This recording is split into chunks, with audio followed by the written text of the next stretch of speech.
नमस्कार किसान साथियों। 2011 की जनगणना के अनुसार हमारा देश 6,50,000 गांव वाला देश है, जो आज़ादी के बाद से अब तक कृषि क्षेत्र के विकास में एक लंबा संघर्षपूर्ण सफर तय कर चुका है। सन 1910 में 15 करोड़ जनसंख्या वाले हमारे देश में इतना भी खाद्यान्न नहीं था जिससे देश के हर एक नागरिक का पेट भरा जा सके। बंगाल के अकाल से आप सभी लोग परिचित हैं। लगभग 40 लाख लोग भूख से मारे गए थे। कुल मिलाकर देखा जाए तो स्वतंत्रता के पूर्व तक हमारा देश विश्व के सबसे अधिक खाद्य संकट से पीड़ित देश था। स्वतंत्रता के बाद सन 1947 से 1967 तक के समयांतराल में आज़ाद भारत की सरकार द्वारा कृषि को उन्नत बनाने के लिए पुरजोर कोशिश किया गया, जिसके चलते खाद्यान्न उत्पादन में अभूतपूर्व वृद्धि हुई। फिर भी यह इसी समयावधि में बढ़ती जा रही देश की आबादी की तुलना में पर्याप्त नहीं थी। बढ़ रही आबादी और लगातार पड़ रहे सूखे के कारण देश में भुखमरी की स्थिति बन गई। दिनों दिन हालात बिगड़ते ही जा रहे थे। देश में सबसे बड़ी चुनौती खाद्य सुरक्षा संकट के रूप में थी।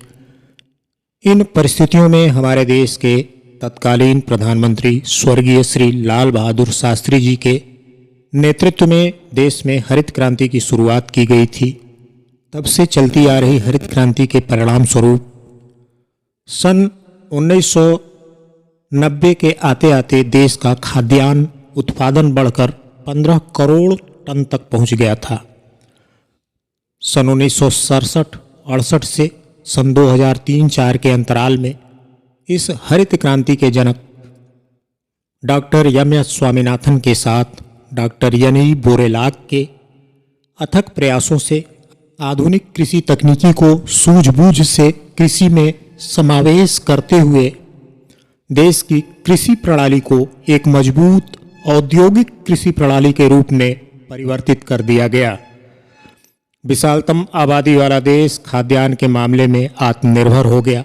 इतना ही नहीं, धान एवं गेहूं के उत्पादन में हमारा देश विश्व का दूसरा सबसे बड़ा उत्पादक देश बन गया। बावजूद इसके हमारे विकासशील देश में निरंतर होती जा रही जलवायु परिवर्तन एवं कम होता जा रहा बुनियादी ढांचा, जिसके चलते हमारी कृषि व्यवस्था एक बार फिर से गंभीर चुनौतियों का सामना कर रही है। इन दिनों गंभीर बनती जा रही इन चुनौतियों का सामना करने के लिए हमें फिर से एक बार अपने कृषि क्षेत्र में आधुनिक विज्ञान, कौशल एवं प्रौद्योगिकी का समावेश करना अनिवार्य बनता जा रहा है। हमारे देश में कृषि क्षेत्र के विकास के लिए उन्नत तकनीकी एवं ज्ञान की कमी नहीं है।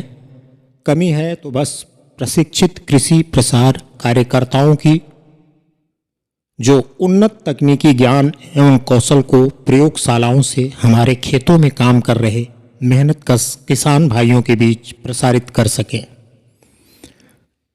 देश की कृषि व्यवस्था में उन्नत तकनीकी को समावेशित करने के लिए सूचना संचार तकनीकी का भी महत्वपूर्ण योगदान रहा है।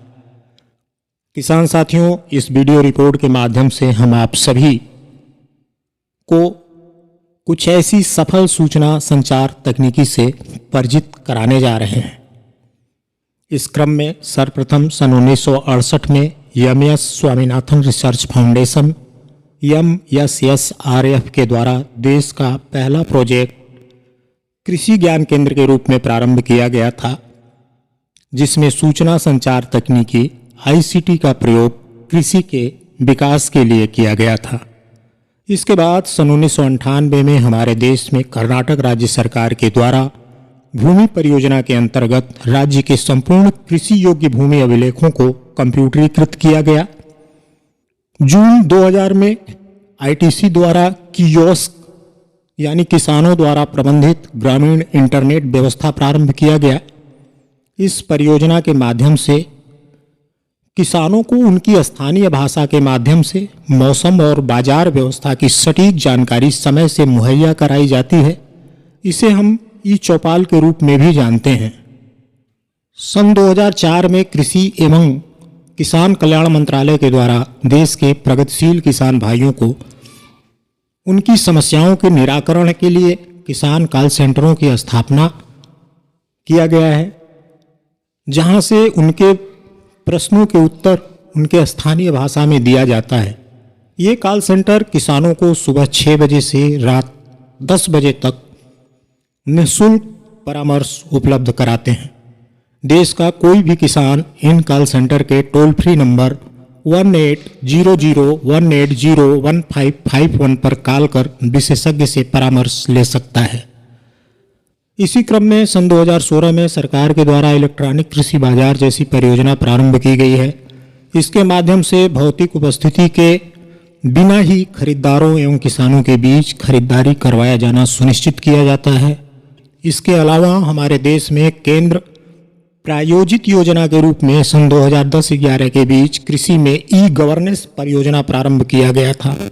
इस परियोजना के अंतर्गत कृषि में नवीन प्रबंधन प्रारूपों जैसे रिमोट सेंसिंग, भौगोलिक सूचना प्रणाली, मशीन लर्निंग, ड्रोन सेंसर इत्यादि के साथ ब्लॉकचेन को भी शामिल किया गया है।